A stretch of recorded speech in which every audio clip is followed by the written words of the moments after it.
Chambu za mjini ziko hot.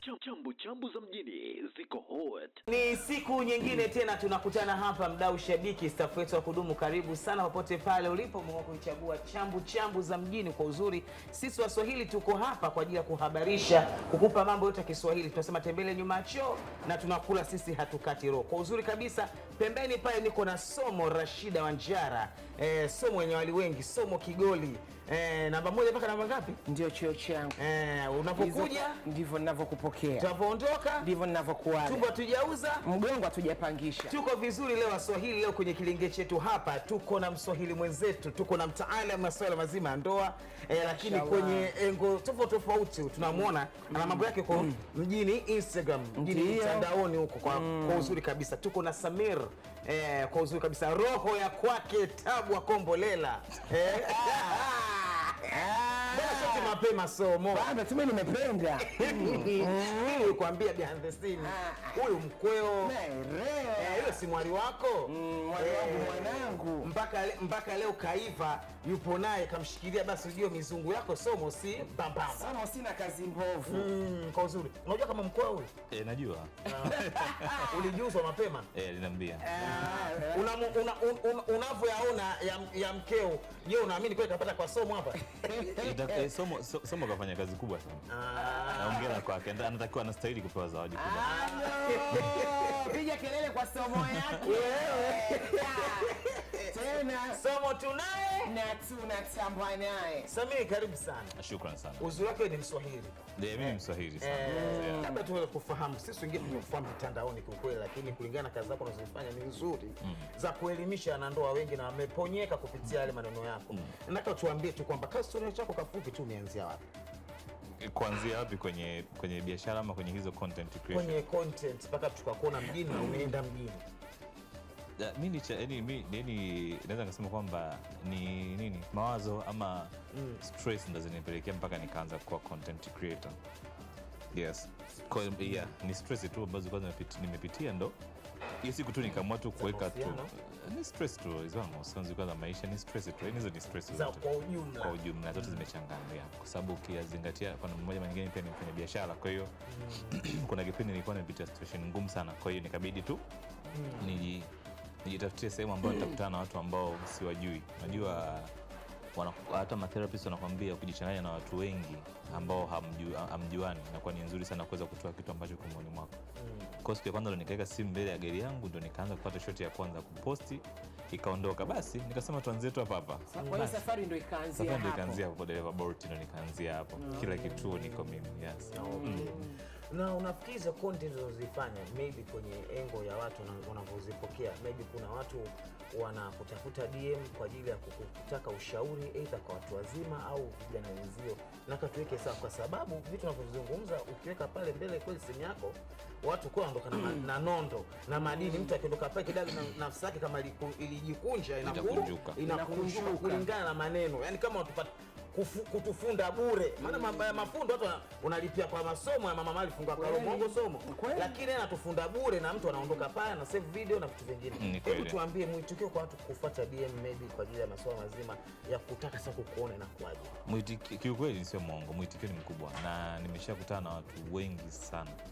Kwa maana naweza kusema kwamba nimekutana na watu wengi sana ambao tumekutana sehemu nyingi tofauti. Umeona, tumekutana Coco Beach, tumekutana hapa, ni sehemu tofauti. Na kuna baadhi ya watu wengine wanakuja, bana mimi namba yangu ndio hii hapo, naomba labda wewe unatupa, sababu kama kuna group ambalo ninalo ambao ni kama session, maana kama mtu akiwa kama anataka tu nikuone, kwa mtu nakuona kwa ajili ya kupata hizo nondo za, sio kama nimebarikiwa sana, lakini tu na knowledge tu kidogo ambayo inaweza kumsaidia mtu ambaye ameenda mlama akarudi kwenye level. Yes. Na vipi kwa watu wanaokuitikia, asilimia kubwa ni watoto wa kike au watoto wa kiume? Hata na wanaume ndio wako wengi sana. Nakuta wanaume wanatendwa sana, usikie.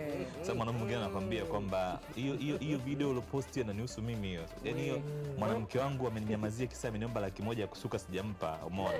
Je, ni sahihi kweli mwanamke akikuomba hela mnyime? Umeona? Ambia brother, Jukumu la mwanamke kufanya. Ndio hapa sasa ukishatoka hapo sasa unaenda kumwandalia video, unaenda kumpostia ili kujua kama yeye ni mpumbavu kiasi fulani. Kwa hiyo kuna wengine wanakupigia simu mpaka wanalia wanaume na kabisa wanalia kabisa, na hivi namba nimeweka pale juu, wanalia kabisa mpaka brother, mimi mwanamke wangu mpaka sasa nipokelee simu aniongeleshe, niambia kisa nini, aliniomba 200,000 nikamwambia sina. Nikamwambia sasa kama mtu alikuomba na ni mpenzi wako, unafikiri kama wewe usipompa akapewe na nani? Kwa sababu ni jukumu la mwanaume kumhudumia mwanamke wake, yani iende irudi, hata kama ni hawala, ni mke, ni nani, tayari yule mtu yuko chini yako, lazima uprovide kwake hata kwa kidogo ulichokuwa nacho. Pambana, tafuta pesa, mpe mtu. Kama mtu tupu hano faranga rara, kama huna unafatulia, basi sabuni na mafuta vihusike kwa namna moja au nyingine. Hapo chacha. Usifosi kutaka kupanda mlima Kilimanjaro wakati uwezo wako kupanda mlima Kitonga. Wewe nenda Kitonga kapande Kitonga. Kilimanjaro achana, unaweza kupanda Kilimanjaro. Na mipande kwa sabuni 200 vipo. Kapaje pale. Kwa maana hiyo na mikopo sio waache. Kama wanaona hali sio shwari. Na hicho sasa cha kukopa sasa ndio hapo nakutana na UTI sugu sopona, umeona? Utakutana na magonjwa ambayo hayana maana. Kwa sababu unakuta kama mtu ilimadi tu kapata 2,000 daladala, anajionia sio shida kukubaliki. Umeona? Nakubaliki basi, umeona? Unataka mtu mzuri, wekeza kwa mtu wako. Unajua ukiwekeza kwa mtu mmoja hata baraka zinaongezeka. Kwa sababu mwanamke unahangaika huko na huko. Nuksi kwa na malana nakuwa. Nabeba unaokota, unaenda kila kona, unaenda. Hii ni kweli kabisa. Uliza watu wengi nakwambia. Na wewe bamko mwenyewe pia umetulia. Toka mwali wangu uchepuki kutoka. Alhamdulillah, mimi nashukuru Mungu. Mashaallah. Mimi nilikuwa na mtu wangu mmoja niwe mmoja. Basi. Ndio maana nakuona bamko una nuru. Mashaallah. Sasa hapa somo katika hapa kwa mako usa moja kwa moja kwa mko wako. Mako tupigishe shoot hapa. Hivi ni kweli na Tabu Akumbele ni mtu na mkeo au ni kaji? Unaweza ukapisha hilo swali, tuweke swali lingine tafadhali. Tajiri. Unaweza kustopisha kuzungumzia swali? Hapana, siwezi kuzungumzia kwa sababu ya chini ya kapeti. Ai ni Mungu, tutaongea baada ya kushamaliza hapa. Kimaliza. Ndio maana nasema ya chini ya kapeti. Tutamaliza tukishamaliza tutaongea. Somo alipokuja hapa mwali wako alisema kabisa kwamba yeye na Samiri penzi paja tiani usutwe. Sasa na ndugu yangu kama vile kidogo. Sasa mtasutwa kweli sasa. Mtasutwa kweli. Na si kusutwa tushazoea na ndio kazi yetu na ndio tunaipenda. Tunagangamara hivi. Waambia kusutwa suna tu. Na ndio mtasutwa kweli. Ndio silifungwa lakini somo. Wapi wewe ulipo kadi ya ndoa. Jamani, sema ndio imefungwa na chef kazi na mtandaoni shela ile au iko kwa photoshoot tu ya kawaida yangu. Jamani, mimi tena msubiri kwanza, hapa zimefutwa. Tusubiri kwanza. Sipo bwana, hebu pekua huko. Samiri hapa nimefollow up. Mimi tena mtoto wangu. Bwana nimpepee kwanza. Nimpepee wakati hiyo shot kwa sababu umeamua kuja huko mimi mkuu wangu ngoja nimpepee kwanza. Hizi hapa jamani. Mbona hujafutwa hii? Kopo 23 Juni. Ndugu yangu, hebu na zoom ile jambo kwanza. Mambo hii jambo unalionaje Samiri? Mbona ndio kwamba hili kopo au kuna kitu inakuja tu. Ngoja nimpepee kwanza. Usitaka kombolela kabisa wewe. Mr. and Mrs. Black mmealikwa nanio katagiwa na Happy Swebe ambao ndo Tabu Akombolela. Nakupenda sana mke wangu. Ngoja nikae vizuri kwanza. Amaliza.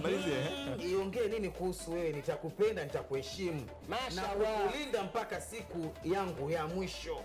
Maneno ya watu yasikutoe kwenye leni. Ukapoteza lengo lako la kuwa mama bora kwa watoto wetu. Watu wanaongea mchana usiku watalala, na wanaongea kwa sababu wameumbwa kuongea. Na kupenda na kuheshimu na kukujali siku zote za maisha yangu mke wangu. Mungu akuweke na viemoji vya makopa na vile wa kushukuru Mungu. Sasa hii jambo hili kwanza mkwe maneno yake mbuku ale. Maneno mazito ya maneno kama mchele wa pishori. Hajapinda kama nyimbo si. Hajapinda kama kola ya undia bauti ya kidogo. Yes, tuweke sawa Samir. Nakwambia ni ukweli, mimi ngoja niweke wazi kwenye kila kitu. Mimi sina mahusiano na Tabu, umeona? Yaani naongea tu ukweli.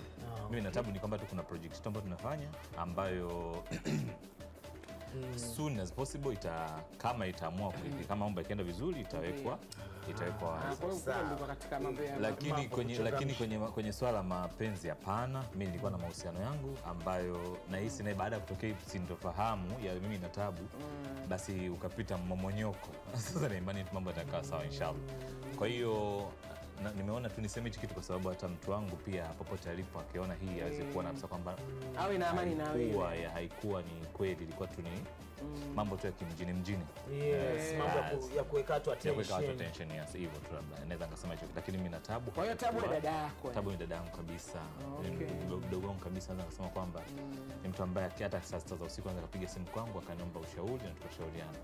Lakini Tabu ana mahusiano yake na mimi pia na mahusiano yangu. Kwa maana hiyo ina maana wewe wifi yetu bwana mjana mfahamu Tabu. Sasa ndio ugomvi ulitokea sasa hapo, sasa katikati sasa hapo. Sasa ugomvi ulipotokea sasa ndo mpaka sasa bado hatujasolve. Tupo kwenye simu. Bado anaamini kwamba yule ni mna mahusiano. Bado anaamini. Kwa hiyo unajaribu kumwelewesha lakini wifi haelewi.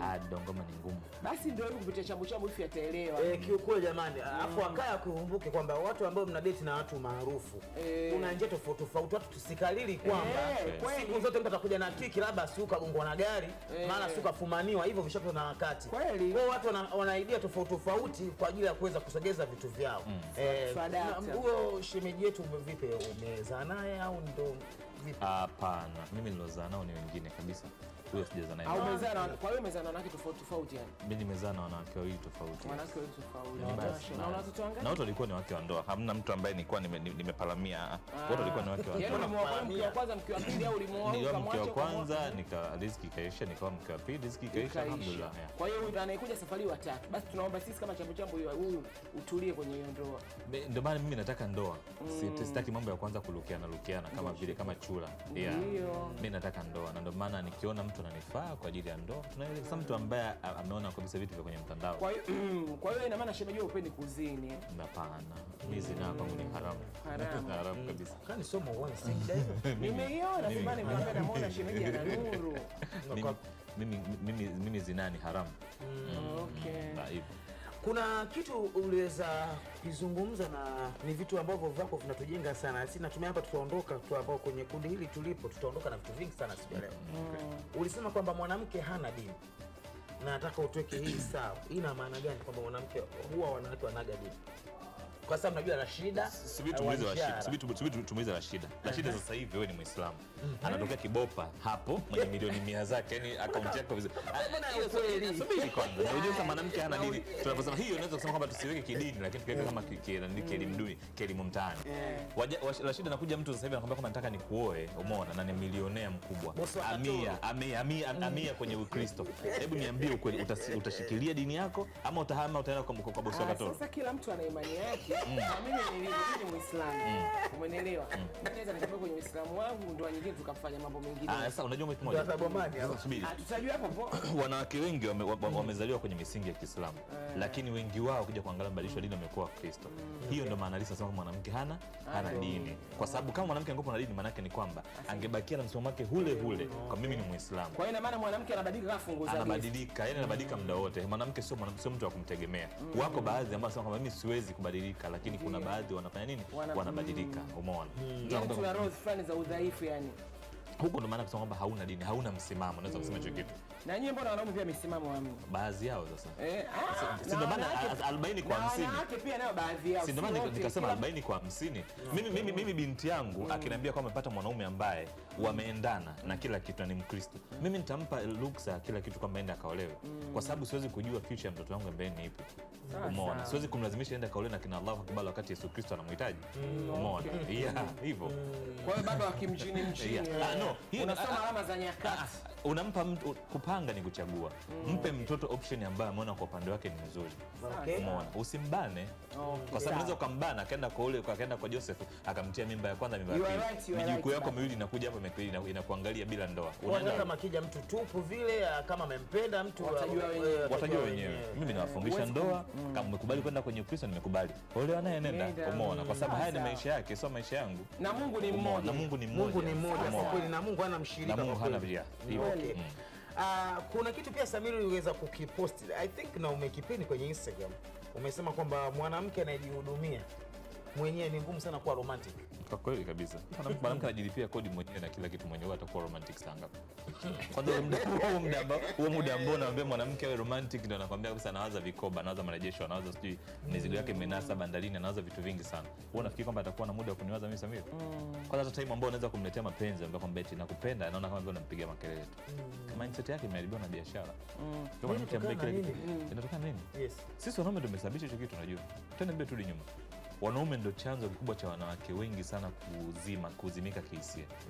Kwa sababu unakuta kwamba mimi ndio ni mtu ambaye ni kwa mwanamke wangu simweke kwenye ile level ambayo anatakiwa awepo. Umeona, level ya juu kama ya kumthamini na kumpenda. Nimeshamweka kwenye ndoa ndani ya miaka 3 miaka 4. Tayari ameshapitia uchungu wa kuishi maisha ambayo ya kuwa kama yuko chini yangu. Do you think kwamba akija kupata pesa huo upendo utatoka wapi? Kwa sababu moyo wake tayari ushavunjika akiwa kwenye mahusiano kwenye ndoa. Kwa maana akiingia kwenye ndoa akiwa peke yake, maana yake ni kwamba hisia zake zote atawekeza kwenye biashara yake. Yaani mtu huyo sasa ikifika kipindi anasema Rashida, vipi uko available, njoo nyumbani. Analala na wewe, anakupa na hela, afu asubuhi unaondoka. Basi. Yaani maana kwamba mwisho wa siku wewe yeye anatumia pesa zake kwa ajili ya kununua mtu anayemtaka kwa muda huo. Na sio anafanya kwa hisia, hapana, anafanya kwa sababu tu maji yameshafika kwenye kizibo juu.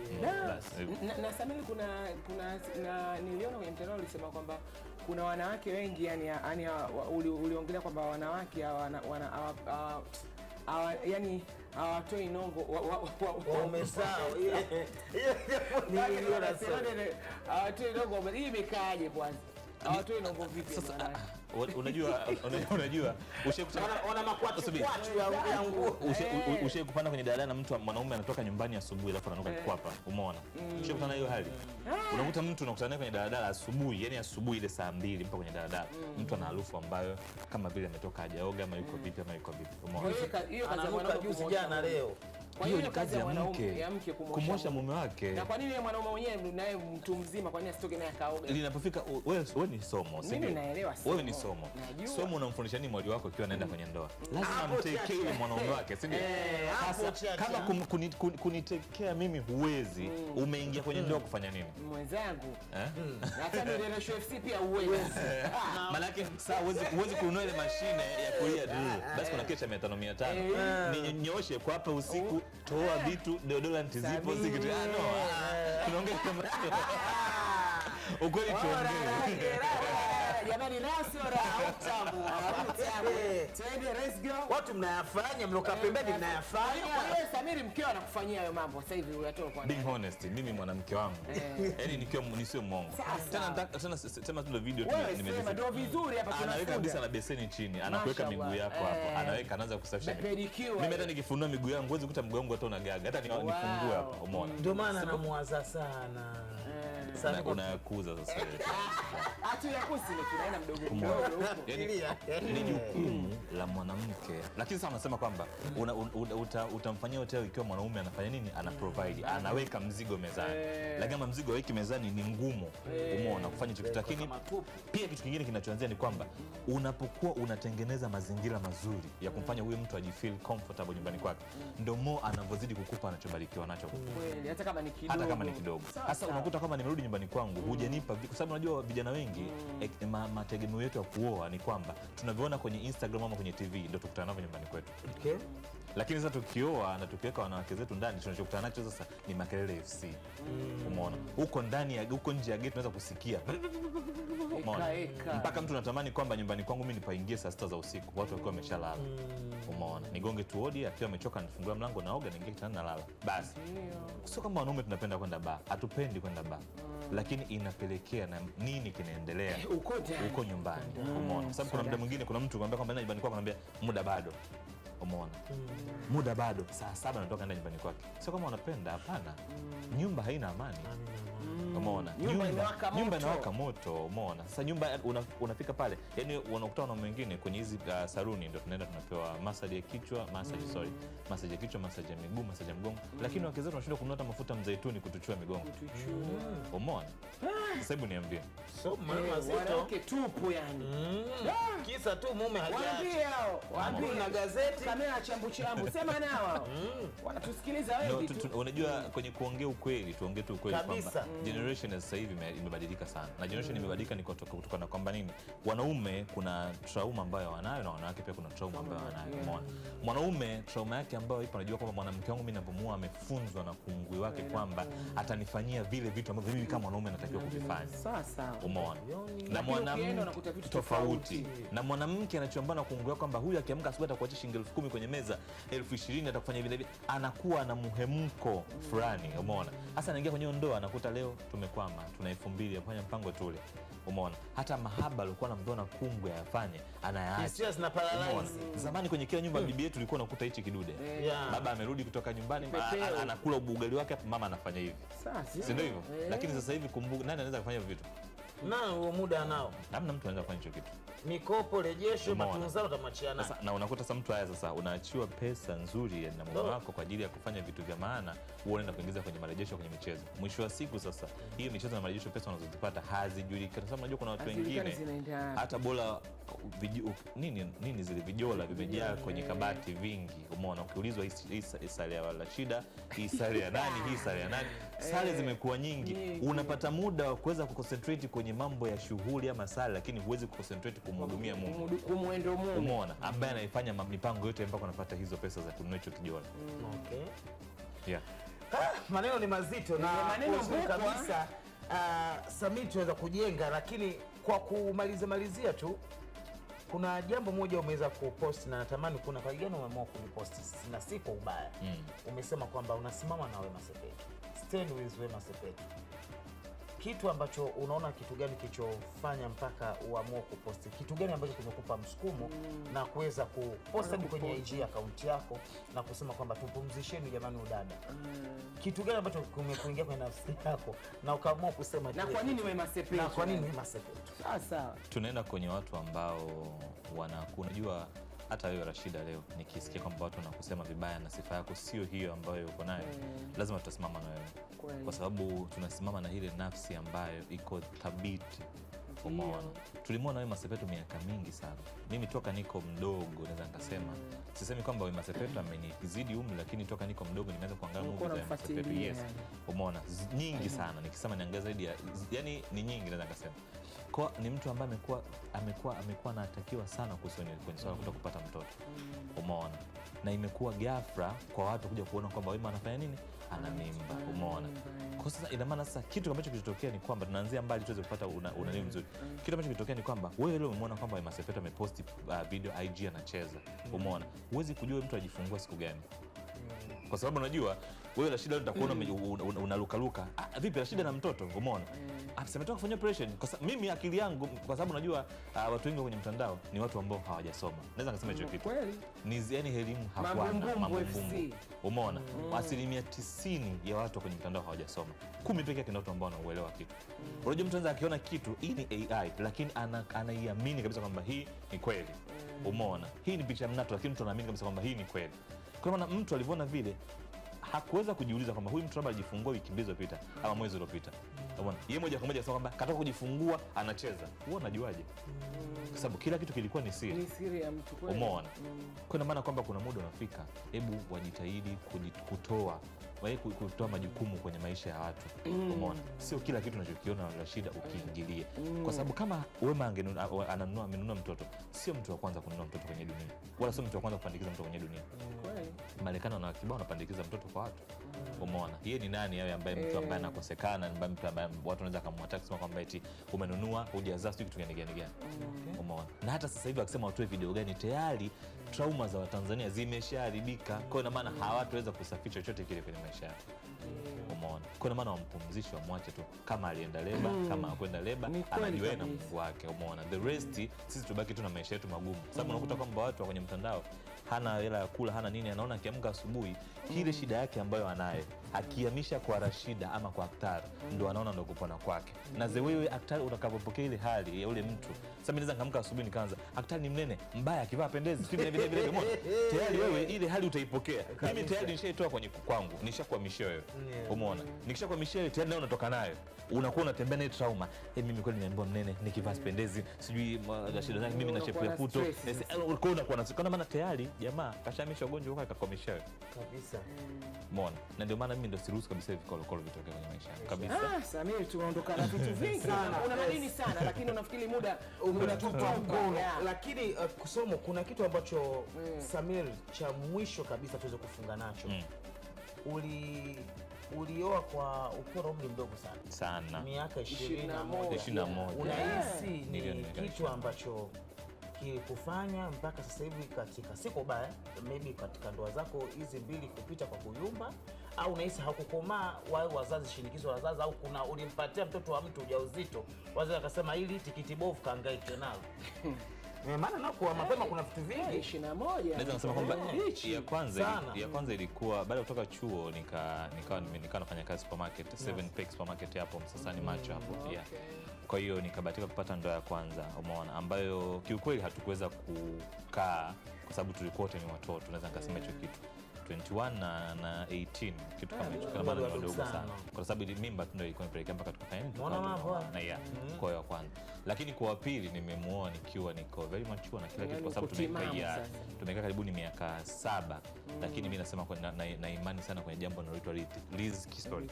Riziki ikiisha huwezi kuforce, na maana kila siku naambia wanawake, ukiona unachokingangania ama hata mwanaume ukiona unachokingangania kimeshashika hatamu, acha kiende. Kwa sababu unavongangania ndio huyu mnakuja kuuana, mnakuja kufikiana nyumba, mnakuja kuikiana sumu, mnakuja kuchomana visu kama walivyofanya wale wa Arusha. Mambo yanakuwa ni mengi. Kwa hiyo ukiona riziki imeishia, basi nawa mikono, alhamdulillah rabbil alamin, pata fungu lingine. Yes.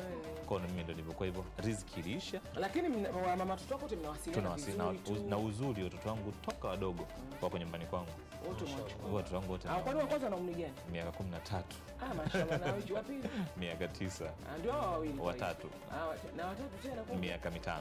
Mashallah. Hajra, Mwenyezi Mungu akukuzie watoto. Hajar, Humaira, kwa ni watatu. Wote wa kike. Wote ni wanawake. Tutegemea ng'ombe wengi. Ng'ombe ndio maana nimejenga Chanika ili nipate very big space to keep them, to keep our ng'ombe. Kabisa. Neno la kumalizia kwa wadau wako, maana pia nayo pia na mashabiki. Neno lolote nikumbe na mashabiki, sijui mimi najua wote ni marafiki. Wadau wako wote ambao wanakufuatilia, unawapa madarasa kama haya, wagonjwa wako ambao wanakufuata kwa ajili ya kuatibu kwenye serikali zao za kichwa, kwenye chochote tu, kuambia chochote tu, wanaume wanawake wote neno hapo injeno somo what pardon kisha sawa chochote tu. Yaani kitu ambacho tuko nacho ni kwamba wanawake watafute hela, wanaume watafute hela, waendelee kunifuatilia, kwa sababu najua ili hata mwanamke akiwa na hela zake akisema hata neno I love you haitoki kwenye tumbo la njaa. Kabisa. Kwa hiyo jamani, sisi tunashukuru sana mdau shabiki kwa wakati mzuri sana kwa kuzungumza na Samir hapa.